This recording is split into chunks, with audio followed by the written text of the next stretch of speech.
బాలయ్య బాబు చరిత్రలో 100వ cinema. 100వ cinema అంటే ఎన్నిక చేసుకున్న సబ్జెక్ట్ గౌతమీపుత్ర శాతకర్ణి. మొట్టమొదటి తెలుగు చక్రవర్తి కథను ఎన్నుకోవడం తెలుగు జాతి గర్వించదగ్గ విషయం. ఇది మామూలు విషయం కాదు. 33 రాజ్యాల్ని జయించి చక్రవర్తి అయిన గౌతమీపుత్ర శాతకర్ణి కథని ఈ రోజున మనం చేసుకుంటున్న ఉగాది పచ్చడి ఆయనతో ప్రారంభమైంది.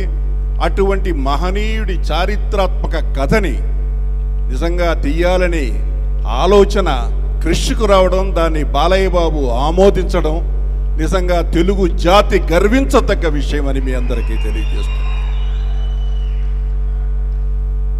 ఏ పాత్ర వేసినా ఆ పాత్రలో ఒదిగిపోయే బాలయ్య ఈ పాత్రలో మామూలుగా కనిపించడు.